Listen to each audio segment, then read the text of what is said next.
Alors, on va essayer. Il y a beaucoup de choses à parler, hein. Il y a beaucoup de choses à parler cette semaine, mais bon, moi, j'aime bien approfondir un sujet, tu vois, un bon sujet qui reste bien comme il faut. Alors, quand on a reçu la Torah, hein, ça s'est relevé dans le livre Sefer HaYetzira.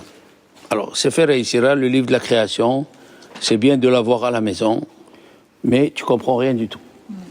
C'est quoi Sefer HaYetzira? C'est le livre qu'il a écrit Avraham Avinu, qu'il a reçu de Noah.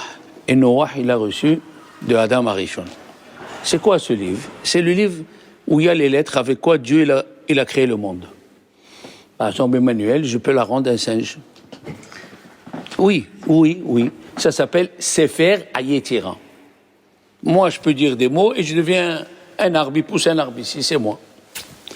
Bon, c'est donné je vous le dis, 2 ou 3 personnes dans le monde. Hein. Maintenant, est-ce qu'il existe quelqu'un qui comprend Sefer HaYetzira aujourd'hui? Je ne sais pas. Moi, je suis ignorant. Et il a dit ceci. C'est écrit au moment où Dieu il a donné la Torah au mont Sinaï. Vous savez bien, on le dit tous les matins pour ceux qui écoutent le petit cours, on va vers un mariage. Hein? L'Assemblée d'Israël, c'est une femme. Dieu, c'est le mâle. Et l'étape de la loi, c'est les kiddushin, c'est l'argent avec quoi il va nous marier. Donc on va vers un mariage, et c'est écrit là-bas que la montagne était ve'ahar ashan kulu. La montagne était pleine de fumée. Et quand c'est Matan Torah, chaque mot qui est dit là-bas, il est mesuré, calculé. Qu'est-ce que ça veut dire? La montagne était pleine de fumée. Qu'est-ce que tu viens me dire? Ashan, les enfants. Ashan, c'est les mots Olam. Oui, ça, il faut l'apprendre. Olam, Shana, Nefesh. Olam. Hein? Ashan, Aïn, Olam. Shin, Shana. Nun, Nefesh. Qu'est-ce que ça veut dire? Olam, Shana, Nefesh. Olam, le monde. C'est quoi le monde? C'est quoi le monde? Olam, c'est le makom, l'endroit. C'est le nom d'Hachem aussi, non? Oui. Attends, Olam, c'est l'endroit. Olam, c'est l'endroit. Shana, c'est le temps, Zeman. Et Nefesh, c'est la personne. D'accord? Olam, Shana, Nefesh. Alors, qu'est-ce que c'est Olam? Olam, c'est l'endroit. C'est quoi l'endroit? Le meilleur exemple pour comprendre ces 3 choses qui existent dans la personne. Olam, Shana, Nefesh. Olam, c'est l'endroit, Zeman et la personne. C'est quoi? C'est le jour de Kippour. Ah, le jour de Kippour, on avait parlé. C'est quoi? Qu'est-ce qu'il y a le jour de Kippour? Le jour de Kippour, nous avons Olam, l'endroit. C'est quoi? L'endroit, le Saint des Saints. Olam. Olam, c'est Makom. L'endroit. Le jour de Kippour, là où il rentre le Kohen Gadol. Shana, le temps. Le dit Tishri. Et Nefesh, c'est le Kohen Gadol. D'accord? Et chacun dans sa vie, il est comme ça. Il a un endroit qu'il aime bien, il a un temps qu'il aime bien, et il a une situation, hein? Et on a vu dans les parachutes qui sont passés, quel parachute est passé? Acharemot, Kedoshim et Mor. Les 3, ils sont collés. Donc quoi ils sont collés? Dans Acharemot, on parle du Kohen qui fait le service divin dans le Saint des Saints. D'accord? Ça, c'est l'endroit et le Nefesh. Kadosh, oui, c'est aussi le personnage. C'est écrit Kedoshim Tiyu. Soyez saints. Et quand il a dit Dieu Kedoshim Tiyu, soyez saints, il a parlé aux femmes, aux enfants, on l'a dit la semaine dernière, parce que c'était une répétition du mont Sinaï. Comme ça, il a dit Rabbi Lévi dans le Midrash que Dieu, il a répété les 10 commandements au pluriel. Pourquoi? Une des raisons, c'est parce que, ceux qui ont écouté le cours, c'est parce que Moshe Rabbeinu, il a trouvé l'argument, il a dit à Dieu, quand tu as dit les 10 commandements, tu as parlé pour moi. Tu as dit au singulier. Tu n'auras pas. À qui tu parles? tu n'auras pas. Il lui a dit, mon cher, moi tu as parlé. Il ne faut pas leur en vouloir qu'ils ont fait le veau d'or. Et Dieu, il a accepté cet argument. Même un petit argument. Ok? C'est pour ça que c'est écrit au pluriel dans la paracha de Kedoshim. Mais la paracha, elle parle de Kedoshim. Kedoshim, c'est les juifs, les femmes, les enfants. Ils sont kadosh. La paracha de cette semaine, c'est les Kohanim. Ils sont un peu plus kadosh. Et dans Acharemot, c'est kadosh de l'endroit. D'accord? Ok. Maintenant, dans Parashat Emor, il y a la paracha des fêtes, de toutes les fêtes. Il y a deux endroits où il y a la paracha des fêtes. Parashat Emor et Parashat Pinchas. Rappelez-vous. D'accord? Dans dans Emor et Pinchas. Maintenant, on va toucher si vous voulez, le Shabbat. Il a écrit, voici les fêtes que Dieu vous a données. Il a parlé du Shabbat. Après, il a dit, voici les fêtes que Dieu vous a données, ou nous a données. Pourquoi deux fois? Et il a mis le Shabbat au milieu. Parce qu'en vérité, vous n'êtes jamais posé la question, pourquoi celui qui profane Shabbat, on le tue, et celui qui profane la fête, on ne le tue pas? Allez. Parce que la fête, elle est fixée par le Beddin. Qui c'est qui décide le début du mois? C'est le Beddin. Alors, s'il profane un juif le jour de fête, on ne peut pas le tuer, peut-être le Beddin s'est trompé. Mais Shabbat, qui c'est qui l'a fixé? Hachem. Baruch Ata Hachem et Kadesh Shabbat. Tous les vendredis soirs, on dit Baruch Ata Hachem et Kadesh Shabbat.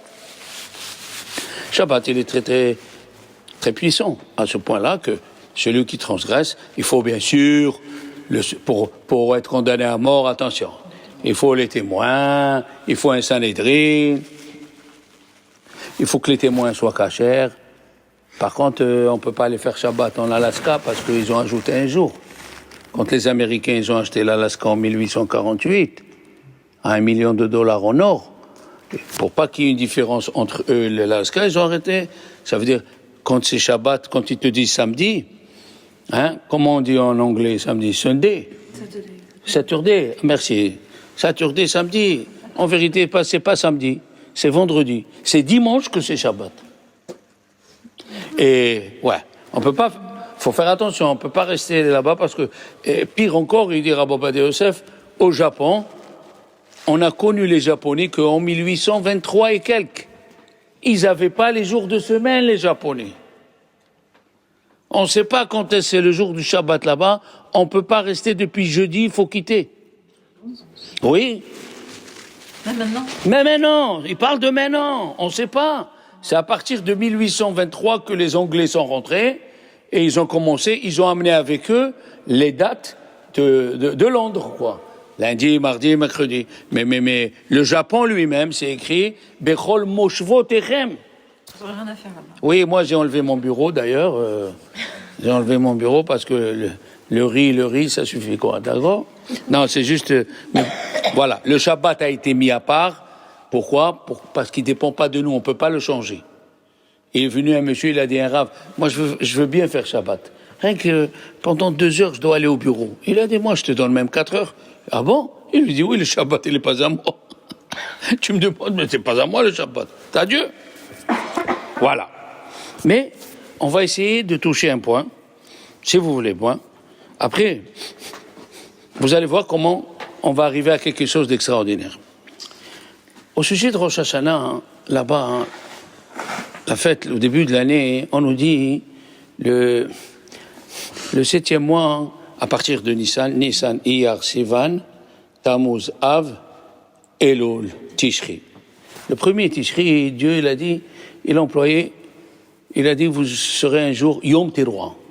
Yom Teruah veut dire le jour de la sonnerie. Teruah, c'est une sonnerie. Et dans Parashat Pinchas, c'est écrit Yom HaZikaron, le jour du souvenir. Pourquoi ici Yom Teruah, dans la Parashat de Emor, et dans la Parashat de Pinchas, Yom HaZikaron? Pourquoi? Eh bien, la Gemara, elle pose la question. Qu'est-ce que tu dis dans Shabbat? Shamor veZachor. Donc Shabbat, c'est Zachor. Alors, quand Rosh Hashanah tombe Shabbat, comme je vous ai dit que Shabbat, il est très important, on ne sonne pas. Yom HaZikaron. Pourquoi? Regardez ce qu'ils disent les Chachamim, tellement le Shabbat il est important, on a peur que tu oublies, tu sors le shofar et tu vas apprendre comment sonner le shofar chez un Rav, le jour de Shabbat qui tombe Rosh Hashanah. Normalement, à l'époque, chacun y sonnait. C'est pas un il sonne pour la synagogue. Avant, chacun il savait sonner. Ils étaient plus religieux que nous. D'accord? La Gemara elle a dit que à Rosh Hashanah, que dans la ville de Césarée, de loin on écoutait le son de chauffard, tout le monde sonnait en même temps. On décompte un petit peu, hein? Et ça, nous l'avons trouvé aussi le jour de Pessah, quand on amenait des sacrifices de Pessah. Eh ben, il y avait 1000 Lévi'im qui faisaient la harpe, 1000 Lévi'im qui faisaient la trompette. D'accord? Voilà la différence. Pourquoi? On a appris une chose. Pourquoi dans la paracha de Hémor, nous appelons Yom Teruah, et dans la paracha de Pinchas, on apprend Zichron Teruah. Et pourquoi? Dieu, il a écrit, pour que les Chachamim ils ouvrent les yeux, selon la génération, que si tu vois que la génération, le Shabbat pour eux, il est simple, ils n'ont pas la tête sur eux, Shabbat, il est tellement sévère que la Gemara, elle dit, la Mishnah, dans P.A. Demai, elle dit que on ne croit pas un ignorant. Un ignorant, lui, on ne le croit pas que sa production de blé, il a prélevé tous les prélèvements. D'accord? Il y a plusieurs prélèvements à faire quand il va venir Mashiach. Chacun, il aura, comme en Australie, des terrains de 300 km, quoi, chacun. Donc, pour prélever la terouma, Maaser Rishon, Maaser Sheni, Troumat Maaser, la Péa, la Shikha, le Leket. D'ailleurs, vous allez voir, il y a un qui m'a posé la question, il m'a posé la question que des rabbins, ils ont posé. Pourquoi dans chaque fête, on parle, n'oublie pas la veuve, l'orphelin et le pauvre qui vient ramasser la glanure, qui vient ramasser le coin. Pourquoi à chaque fête on nous parle de ça? Et Rachi a répondu. J'ai fait une devinette à quelqu'un, je lui ai dit, tu veux construire le Beth Amikdash et amener des corbanotes? Il m'a dit, bien sûr. Comment je peux le faire? Je lui ai dit, viens ici. Lis Rachi. Rachi, il dit, à chaque fête, si quelqu'un y pense aux pauvres, c'est comme s'il a construit le Beth Amikdash et il a amené les sacrifices de la fête. Vous vous rendez compte? C'est pour ça, dans chaque fête, c'est écrit, n'oublie pas le pauvre, n'oublie pas l'orphelin, n'oublie pas le nécessiteux. Pourquoi? Pour te dire, Rachid dit, à chaque fête, si tu penses aux pauvres, c'est comme si tu as construit le Beth Amikdash et tu as sacrifié dessus, Rachid le dit. Kol anoten matanot aniyim, kilu bana Beth Amikdash veikriv alehem korbanot. C'est extraordinaire, ça c'est pour répondre pourquoi à chaque fête il y a ça. Et surtout à Sukkot, pourquoi? Parce que il y a un don qu'on donne à Sukkot, il s'appelle la PA. La PA, le coin, c'est la seule chose où tu peux pas enquêter sur celui qui vient demander. Qu'est-ce qu'a dit la Mishnah? La Mishnah, elle dit, écoute ça comme c'est joli, même s'il vient un riche, il a le droit de prendre la PA. D'accord? C'est arrivé ici. Qu'est-ce qui est arrivé? Vous savez qu'en bas dans la cour, des fois, ils distribuent les paniers de Shabbat. Et il est venu un en Mercedes. C'est vraiment bien. Mercedes XE. Classe A. Ils lui ont dit, tu viens toi prendre les paniers de Shabbat? Il a dit, oui, je viens, j'avais pas le ticket pour prendre le bus. Et c'est mon beau-frère qui m'a prêté sa voiture. Vous voyez comment les apparences? Il est venu en Mercedes, qu'est-ce que tu dis? Il est plein aux as. Non. Et il a pris le panier. C'est la seule PA, c'est la seule matanat kohanim qu'on donne aux mapap kohanim qu'on donne aux pauvres sans demander des questions. Pas que à Sukkot. Pas que à Sukkot, mais la première fois, il est écrit à Sukkot. Pourquoi? Parce qu'à Sukkot, on est jugé. Et les anges, ils disent à Dieu, celui-là, celle-là, tu veux lui donner? Regarde ce qu'elle fait avec ce qu'elle a. Elle pense à qui? À sa tête. Sa tête, ses enfants, son mari, ses voyages. Quand on lui parle des pauvres, ah ouais, elle te jette un petit billet comme si c'était... Alors si toi, quand on te demande l'argent, tu fais pas l'enquête, à Kippour, quand tu viens demander, et les anges, ils viennent t'accuser, il dit Dieu, stop. Est-ce qu'elle fait l'enquête où elle va l'argent? Elle fait pas l'enquête. Moi aussi, je fais pas d'enquête. Je lui donne ce que je veux, et vous? Mida keneged mida. C'est pas joli ça? Très joli. On continue. Alors, une fois c'est écrit Zichron Teroa, une fois c'est écrit Yom Teroa. Alors, c'est venu nous dire que quand ça tombe Shabbat, on ne sonne pas. Maintenant, le mot chauffard. Pourquoi on a utilisé le mot chauffard? C'est extraordinaire. Le Khatam Sofer, il a dit, c'est le début du pasouk. Chauffard, c'est Shin Vav. Oui. Shin Vav, P, Resh. Et il y a un verset dans Azinu qui dit Shoresh, Poré, Rosh, Vela'ana, Vav.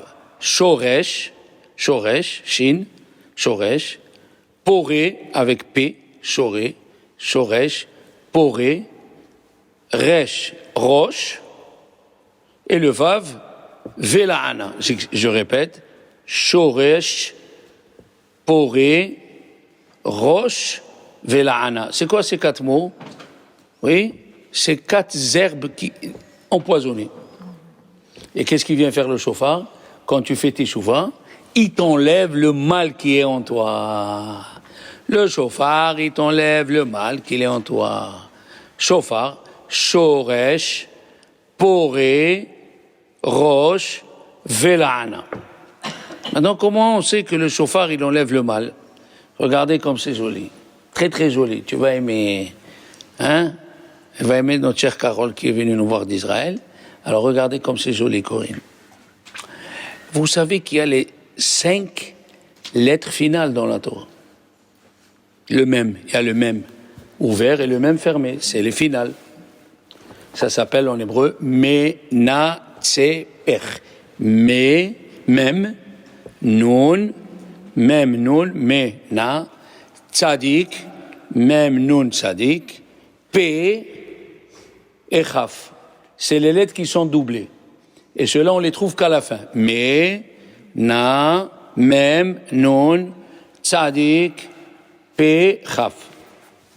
Ces lettres-là, les enfants, ça représente la rigueur. Quand il y a un mot où il y a ces lettres-là, représente la rigueur. Menatseper. Tu comprends, Emmanuel? Menatseper, c'est la rigueur. Le total de ces lettres font 280. Maintenant, le miel, c'est quoi la guémataria du miel? Des vaches, dalet et bête, ça fait 6. Des vaches. Et puis le shin à la fin, ça fait 300. Alors, des vaches, dalet, ça fait 4.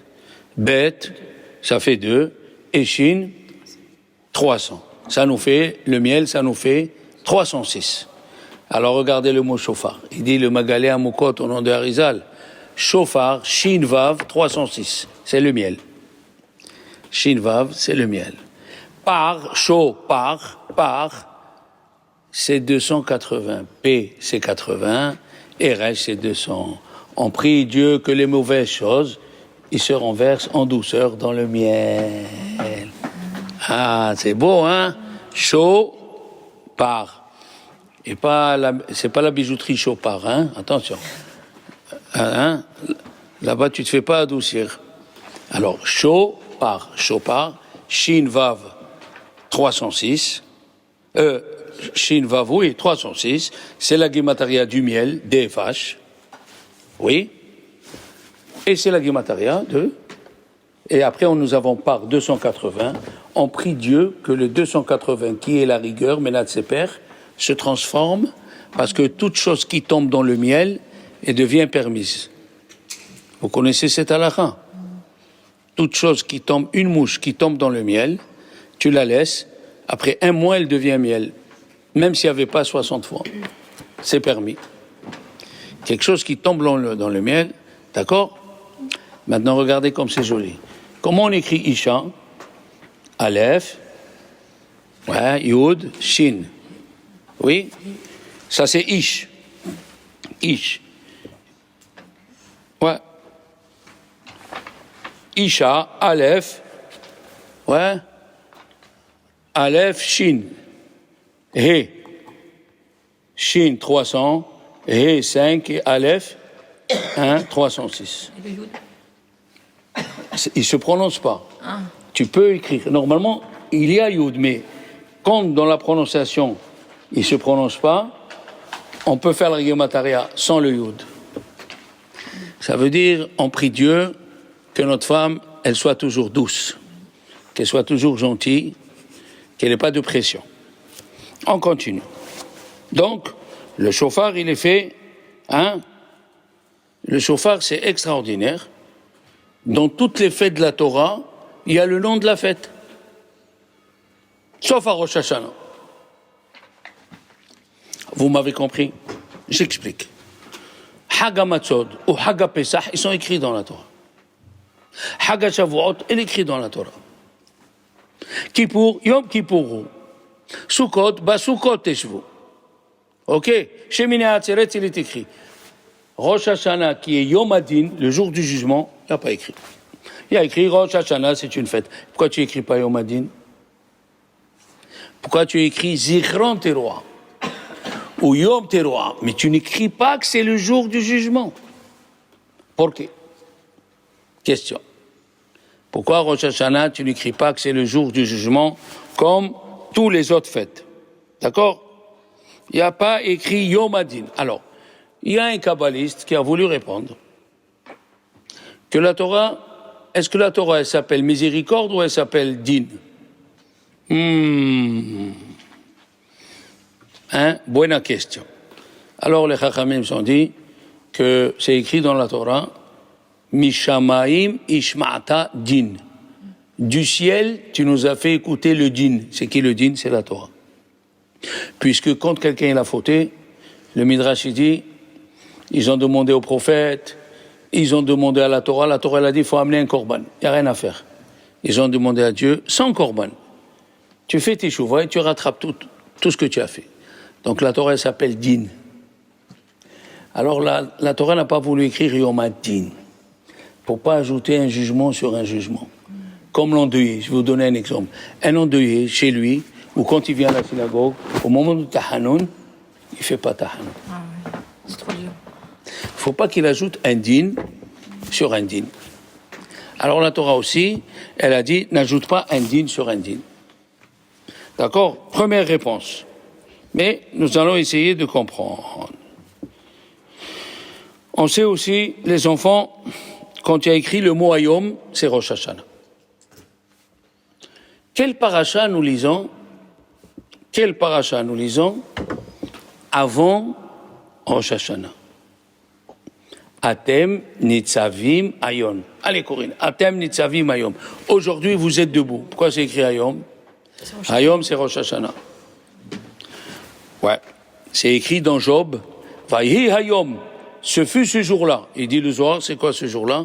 C'est Rosh Hashanah. Il est venu le Satan, il a dit à Dieu, pourquoi tu donnes à Job de l'argent, tu lui donnes de l'argent, et de là, et d'ici, et de là, et tu lui fais rien. Pourquoi? C'est sûr qu'il va te servir. Hein? C'est pas pareil servir Dieu dans la richesse et servir Dieu dans la pauvreté. Comme ça, il a dit le Satan. Maintenant, si tu sers Dieu dans la richesse, c'est sûr que c'est bien. Mais le Satan, il est toujours là. Vayi ayom. La même chose chez Elisha, c'est écrit Vayi ayom vayavo el hashunem. Ce jour-là, c'est quel jour? Vayi ayom. C'est Rosh Hashanah. Rosh Hashanah, c'est quand on dit ayom. Ayom harat olam. Ah. On dit dans la Hamida de Rosh Hashanah, Hayom harat olam. Aujourd'hui, le monde, il est né. Harat.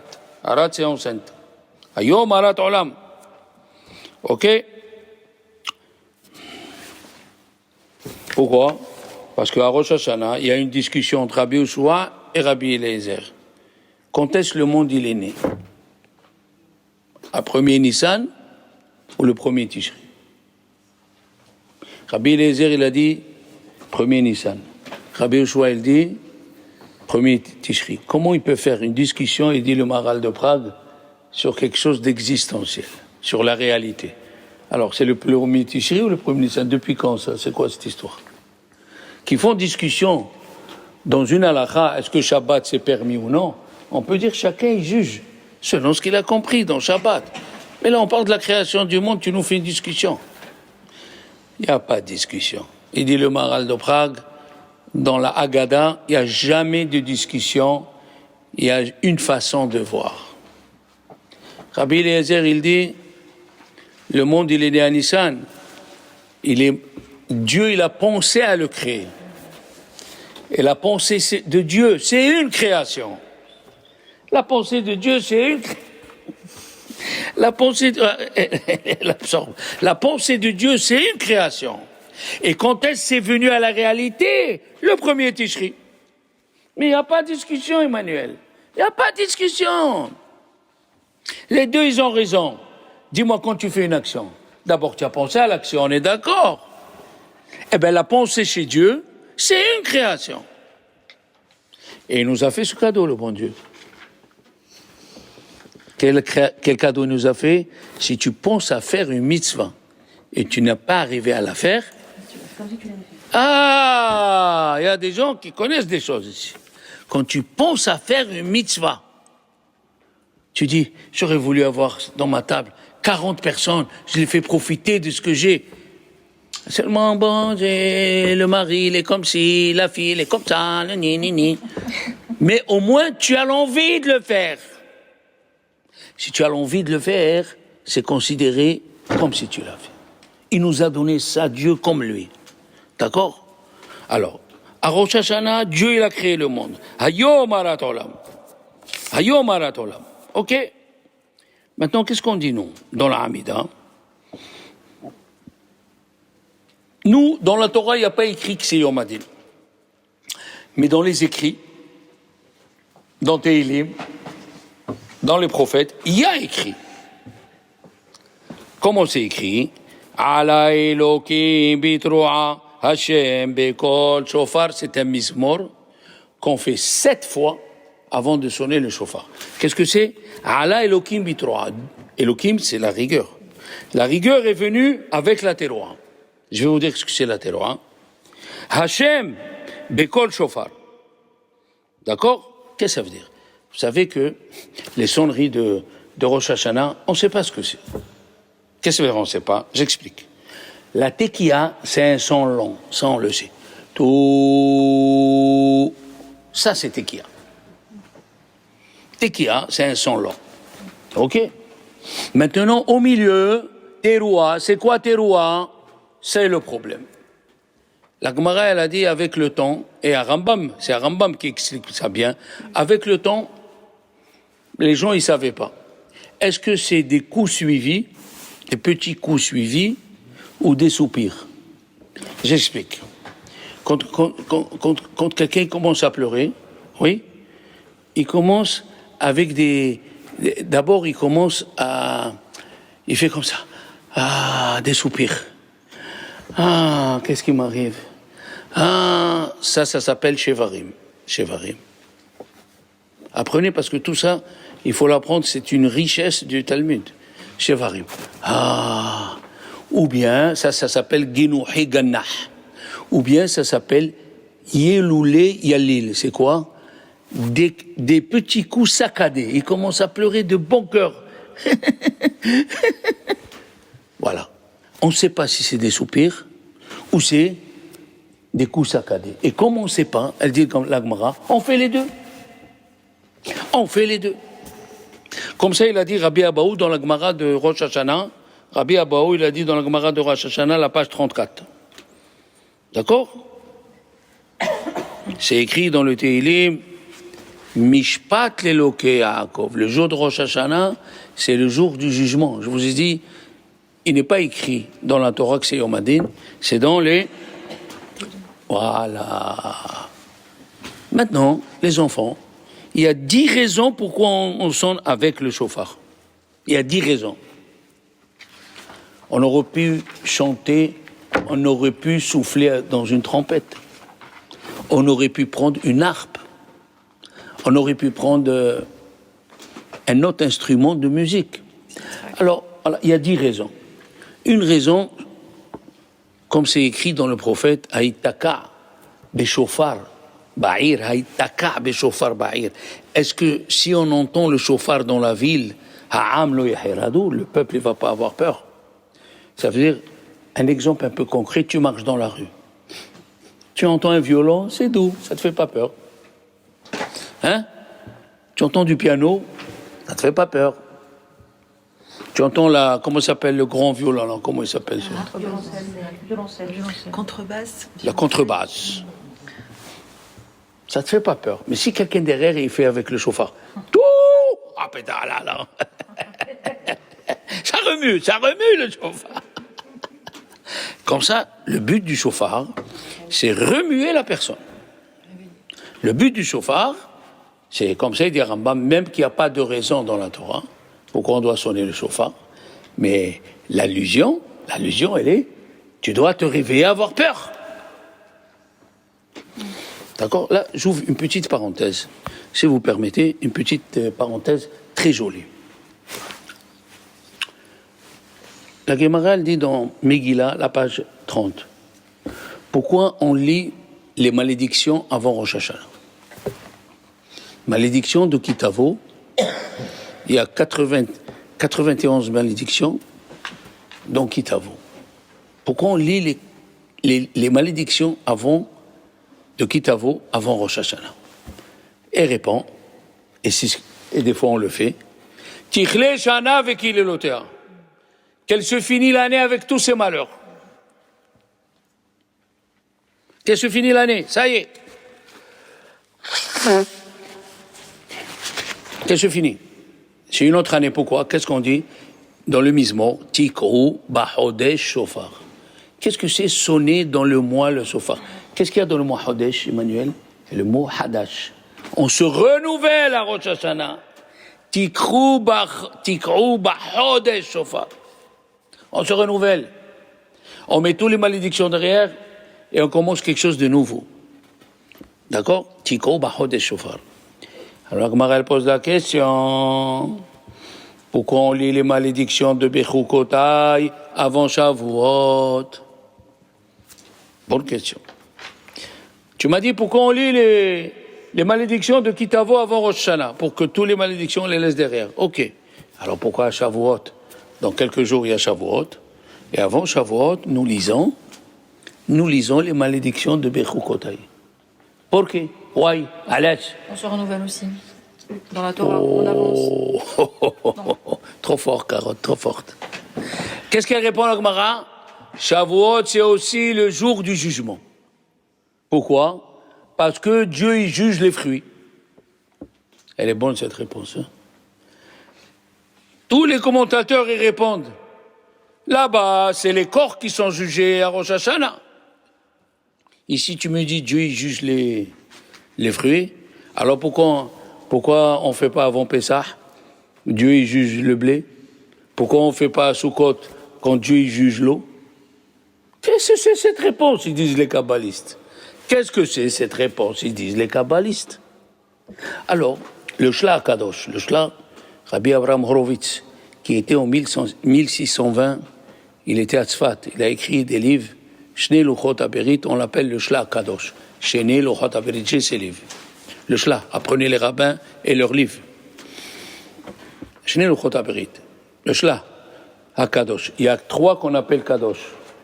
Le Shla HaKadosh, Al-Shich HaKadosh et Orahaim HaKadosh. Il n'y a que 3 qu'on appelle Kadosh dans leurs livres. Ils sont tellement forts, ces livres. Il y a tellement de secrets que tu oublies de manger, et tu oublies si c'est le jour, si c'est la nuit, tellement c'est puissant. Shla HaKadosh, Al-Shich HaKadosh, Orahaim HaKadosh. Le Shla, il amène en nom d'un kabbaliste qui était en Espagne en 1458. Ce kabbaliste, il s'appelle Tola'at Yaakov, Rabbi Yaakov ibn Gabbai. Et c'est lui, il a écrit des livres extraordinaires. Ouais. Lui, il a dit que Rosh Hashanah, que Shavuot, comme elle vient de dire notre chère Carole, que Shavuot, c'est Yom Adin chez la Torah. C'est le jour du jugement de la Torah. C'est-à-dire, qu'est-ce que ça veut dire le jour du jugement de la Torah? Parce que la Torah, elle s'appelle, on le dit tous les Shabbats, les enfants, c'est un arbre de vie. La Torah, elle s'appelle un arbre de vie. Et qu'est-ce qui donne un arbre? Des fruits. Alors qu'est-ce que dit la Gemara que Shavuot, on juge les fruits? Parce que la Torah, elle s'appelle Etz Haïm, et elle donne des fruits. Bon, et alors, c'est très joli comme explication. Ça me fait quoi? Allez, Carole. Ça veut dire que les fruits. C'est un cours que vous avez fait avant. Oui, ça fait rien, dis-le, tu retiens. Ça veut dire qu'à Shavuot, Dieu, il décide combien de Torah tu vas étudier et combien de nouveautés tu vas apprendre. Aïe, aïe, aïe, Corinne. Tu sais qu'est-ce que c'est ce chidouche? Il vaut des milliards. À Shavuot, Dieu, il nous juge, c'est ce qu'on dit tous les matins avant le Shema, Veten chelkenu betoratecha. Qu'est-ce que c'est chelkenu? Notre part. On a une part dans la Torah. Et cette part, sachez-le, personne peut vous l'enlever. Et si la personne, elle n'a pas sorti cette part, elle meurt et elle revient. Et, entre parenthèses, c'est pour ça qu'on fait le deuil pour les 24 000 élèves de Rabbi Akiva. Ils sont partis avec leur part et on ne les a pas. Si on les avait eus, peut-être on aurait changé. On ne serait plus les mêmes. Veten chelkenu. Le jour de Shavuot, on demande à Dieu et il dit le Sfat Emet que celui ou celle qui aime la Torah, chaque année Dieu il lui donne, il lui facilite la parnassa. Admettons Madame Elbez, elle va gagner plus d'argent ou en peu de temps pour qu'elle vienne étudier plus. Oh là là là là!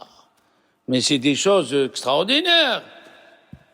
Extraordinaires qu'Hachem, il te donne, il voit le malach de la Torah, il vient chez Dieu, il dit, bon, tu vois, celle-là, elle était assidue, hein. Elle est venue, elle écoute, elle demande des questions, elle suit, et surtout, elle est demandeuse. Alors, tu sais ce qu'il va faire? Cette année, mets-lui 400 000 €, comme ça, elle a plus de temps à étudier. C'est la vérité, les enfants. Arizal, il dit, il faut avoir peur plus de la soirée de Shavuot que de la soirée de Hoshana. Comme ça, il dit Arizal. Qu'est-ce que tu as fait toute l'année? Tu as embêté ton Rav. Il y a qui, Rav, je n'ose pas. Eh ben, c'est bien, tu dors comme un coq, tu comprends rien, tu continues. Mais Rabbanim, à moi, ils m'ont appris. Tu as une question, tu n'arrives pas à dormir, appelle-moi à minuit. Laisse ce que le Rav il va dire. Mais on appelle à cette heure-là, mais laisse ça. Ça c'est le Rav qui lui manque du tact. Mais toi, tu n'arrives pas à dormir. Tu as une question sur la Torah.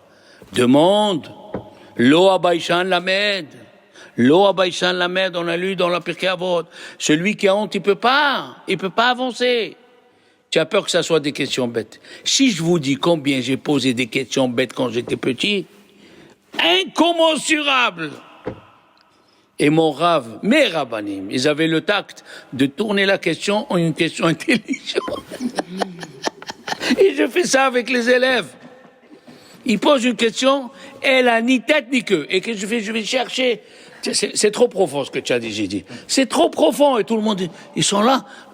Je vais expliquer ce qu'il dit notre ami. Et je vais dans un endroit loin, et je commence à broder, jusqu'à que je fais rentrer ce qu'il a dit dans la question. C'est comme ça que tu donnes l'envie aux gens de rester dans la Torah. C'est comme ça. Ah, c'est ça la question que tu poses. Non, faut essayer de les ramener. C'est ça, Yom Adin.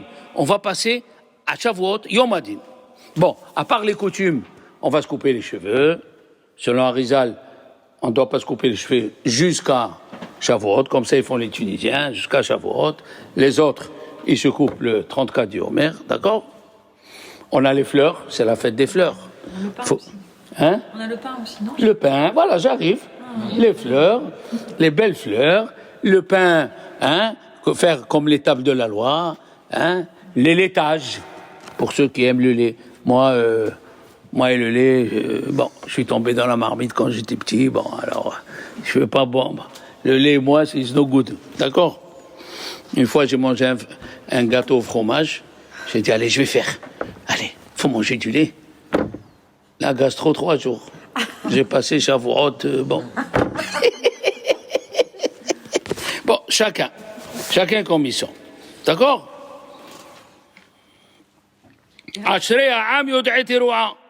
La question, elle est, nous disons, Mizmor Letoda, Hari'u Lashem. Comment tu dis Hari'u alors que c'est au Madin? La teroua, c'est le tremblement. Et tu dis Mizmor Letoda Hari'u Lashem. Alors nous avons un grand commentateur italien qui s'appelle le Radak, Rabbi David Kimhi. Rabbi David Kimhi, il a dit qu'il y a des terouot de joie. Il y a des terouot de joie. Par exemple, quand tu maries ton fils, hein, tu pleures. Bon, en Israël, ils pleurent parce qu'il faut payer le traiteur, la maison, c'est... Mais en général, tu as des pleurs de joie. Malgré que c'est terouat. Et il y a des terouats de peur. Oui, il y a des terouats de joie, il y a des terouats de peur. Tu peux dire aussi, quand on dit Mizmor Letoda, on amène un korban Toda. Il faut amener 40 pains. 30 des matzot, 10 des matzot qui sont cuits d'une façon, et 10 pains. Pourquoi? C'est quelqu'un qui était malade, 3 jours dans le lit. Quelqu'un qui était en prison. Quelqu'un qui a traversé la mer. Hein? Alors, Vechol HaHaim, Yudocha c'est là. Holé, Yam, il a traversé la mer. Donc tout ça qui t'est arrivé, c'est le moment où le Satan il profite, il dit à Dieu, tape-le. Tant qu'un homme il est debout, et il fait les tfilotes, il n'arrivera pas. En as-Satan ba et la besha'at as-sakana. Au moment où tu es en danger, tu es dans le lit 3 jours. Parce que Dieu, il peut pas faire. Il a créé le monde pour que les miracles ils se passent dans la nature. D'accord? Dans la nature. Qu'est-ce qu'il dit Dieu?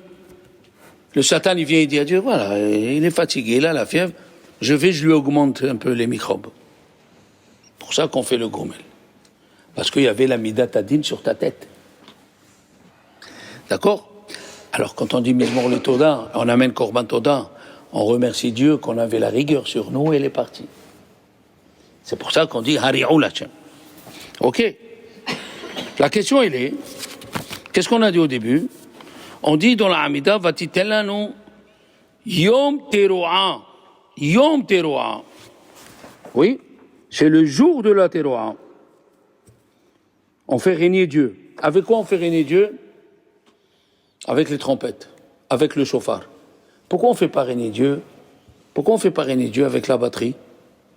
Pourquoi on ne fait pas régner Dieu avec la harpe, avec le oud? On dit bien le matin avant Vaybarech David, Hallelu, Birkei Azo, Hallelu Bikvorotav, Hallelu B'tikach Shofar, Hallelu Benevel Vechinor, Hallelu Betofu Mahol. Première réponse, c'est très simple. Quand tu veux faire régner Dieu, quand tu veux faire régner un roi, c'est la rigueur. La rigueur, qu'est-ce qu'ils font aujourd'hui les rois quand on les fait régner? 21 coups de canon. Et pourquoi ils font pas la musique? Non, ça vient après. Quand on rentre au palais. Mais quand on fait régner Dieu, c'est la rigueur. La rigueur. Le chauffard représente la rigueur. Ça fait peur, le chauffard. Quand une femme, elle écoute le chauffard, toutes les femmes, où il y a des hommes, ils pleurent. Mais j'ai jamais vu un monsieur pleurer quand il écoute la guitare ou le tambour. Ça, c'est à Soukot. À Soukot, on fait Teshuvah, mais avant. Ça, c'est une raison. La deuxième raison, les enfants... La deuxième raison, pourquoi on sonne le chauffard, pour rappeler le sacrifice de Yitzhak. Oui, que Yitzhak. Est-ce que Yitzhak a écouté de Dieu qu'il faut se laisser tuer? Très bien. Comment tu t'appelles maintenant? Oui, toi. Esther, tu as bien répondu. Tu as fait non, il n'a pas écouté. Chazak au Baruch. Il n'a pas écouté, il voulait se laisser tuer par Abraham. Abraham, Dieu lui a parlé. Aval Yitzhak. Imagine-toi, ton Rav, il vient et te dit, viens, je vais te faire découvrir quelque chose. Il t'amène à la tour Eiffel, là-haut, il te dit, maintenant, jette-toi, Bechavot, je vais te faire Miché Berach. C'est le fou, ce Rav. C'est ça, Yitzhak, il a fait le fou. Pas il a fait. Il était convaincu que son père, c'est un prophète. Son père, il sert Dieu. Il dit qu'il faut que je meure, je meurs. C'est où? C'est unique, hein, ça. C'est unique dans l'histoire juive, c'est unique. C'est comme c'est écrit Ma'achelet. Avram Avinu, il a pris le couteau. Comment on dit un couteau? Sakin. D'où vient le mot sakana? Ne joue pas avec les couteaux. Je lui ai dit Ma'achelet. Ma'achelet, c'est le manger. Jusqu'à aujourd'hui, on mange grâce au sacrifice d'Isaac. D'accord? Il nous reste 5 minutes. Bon, je vais essayer de raccourcir. D'où on sait qu'il faut sonner 100 fois le chauffard. 100 coups de chauffard. D'où on le sait. Tu connais Emmanuel? Pourquoi? Por qué non?